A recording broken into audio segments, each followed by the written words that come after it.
again from Craig.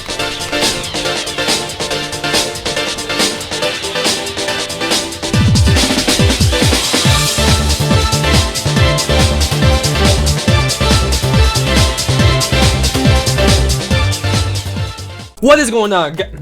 What is going on, guys? I am back, and today I am wearing this hat. Now, why am I wearing this hat? Because today is a very special occasion, I guess if you want to call it. Because this demon is a very, very special demon in the Geometry Dash community.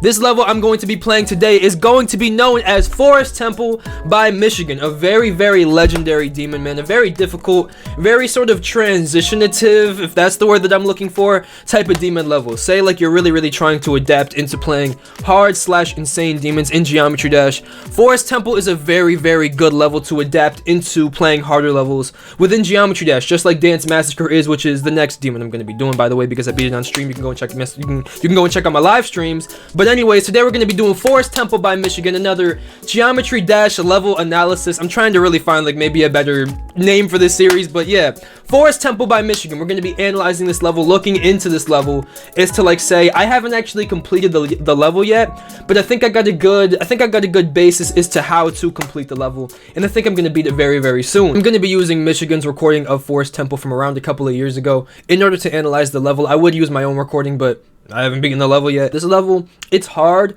but it's not as difficult as I initially thought, and I'm going to be explaining that as I go through this level, man. So let's just go through it, okay? They're not that difficult. Like, up to here, like that jump right there, you could kind of, I think you could just fall off of the stairs, maybe wait a little bit, and then jump over that spike. It's really not that difficult, okay? These timings aren't as difficult as they look, in my opinion. Like that timing, that looks insane. That timing right there, it looks insane, but it's really not. It's kind of like a typical triple spike, to be honest with you. So it's not that difficult. That part's not that difficult. Right here, you just kind of got to get after that spike, go down, and then jump into, and then immediately jump after you land on the ground. If you immediately jump, you will land right on the jump pad. You don't really got to time that. You just got to jump immediately. So it's not really timing.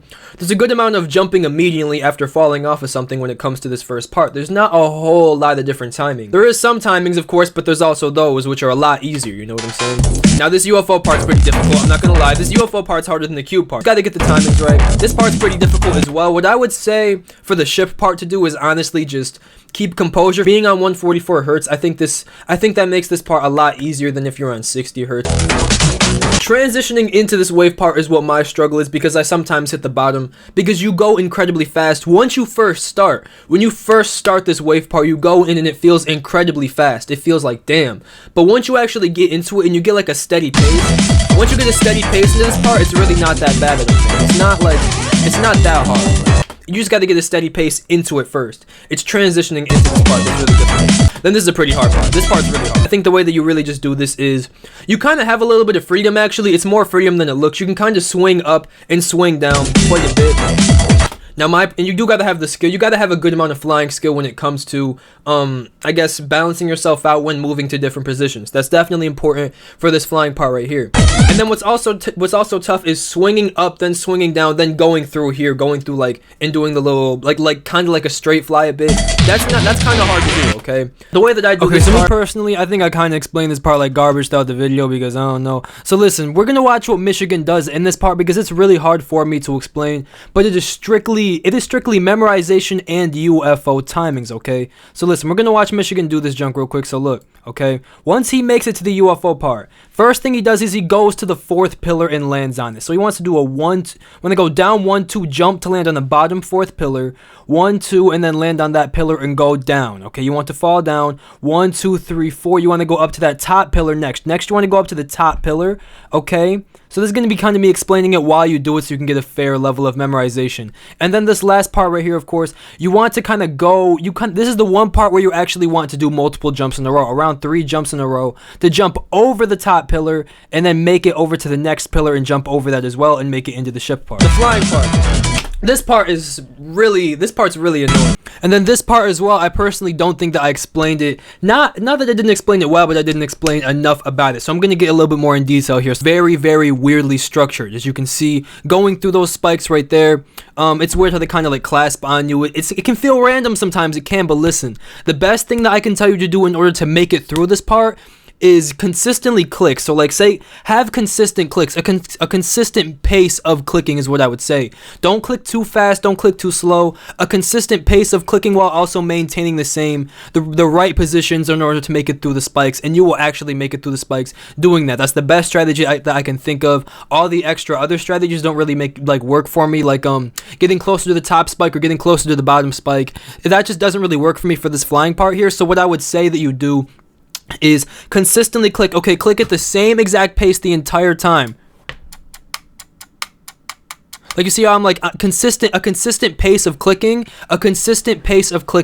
while also changing your position of where you are, sort of. That's what I would say. You can hold sometimes, but make sure you have a consistent pace of clicking, a rhythm. Make a rhythm for this part, and then go through the different corridors. It's a very tough part. It's way harder than I initially thought. Now this this robot part is very, very easy, I would say. I might die here me saying that junk right now, but this part I think is pretty easy. You kind of just got to do like sort of maximum jumps. This takes like kind of basic robot timing, okay? And then if you just remember, after this spike, to land onto that monster, and then after do a maximum jump over both of those spikes right there.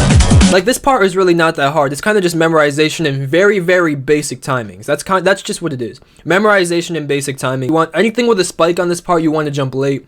Anything without a spike on it, you want to try and hit it early. Yeah. And then so right there, you kind of want to jump early. The moment you don't want to wait too long to hit that. You see where like Michigan, he had just hit this freaking that third. Where he's coming down from right now, that platform that he's coming down from, when he jumped onto that platform, he had to click early. If he would have been, okay, let me explain it a little bit better. Okay. If he would have been on, you see where like the platform with the spike is that he's going up to right now. If he would have been on that platform and then he ended up clicking late to go onto the one that's under him, the platform that's under him, if he would have ended up clicking late, he would have moved all the way to the top ceiling because he wasn't clicking early enough. Same thing with that platform right there. You want to click on those platforms early. Those platforms without the spikes, you want to get on them as early as possible, because if you don't, you'll end up hitting the ceiling. And there's not really that big of a risk of hitting the bottom because there's a lot of space for you to jump onto it. There's a lot of space for you to jump onto the platforms when it comes to going onto the bottom. So you want to click early. You want to click early, don't click late, okay? This Q part's easier than it looks. It's it looks too. I could end up dying here on some sad. I would go up 2 blocks, and then jump again, but no. Okay. So you jump to the first.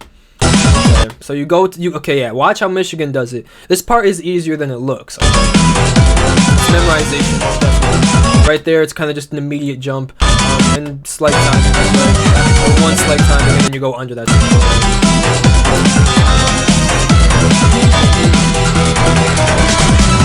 Thinking of playing this level, honestly, like maybe like a couple weeks ago or something, right? I thought, damn, I could not be Forest. Like Forest Temple, ain't no way, bruh. That's a really difficult level. Like that's damn near Insane Demon type status. That's damn near like some of the levels that I've tried that are really, really hard. That's like kind of I'd put this level on that kind of status. Like, and to be honest with you, nah, I mean this level's really hard. I love this level. Forest Temple. It's one of the best. One of the most legendary levels to touch Geometry Dash. You know what I'm saying? But it's definitely not as difficult as I made it seem before. I definitely think this level is very, very possible, and I have around like 500 something attempts of just me practicing it. I don't think it's all that bad. I don't think it is. Maybe me playing it in normal mode will make it more hard, but I think that the strategies that I'm going to be using to attempt beating this level, I think that I've definitely projected them very well throughout this video, and I hope that you enjoyed this video. Thank you so much for watching. I appreciate you, and I thank you. More videos coming very, very soon. Thank you so much for watching. I appreciate you, and thank you for everything. Thank you. Peace.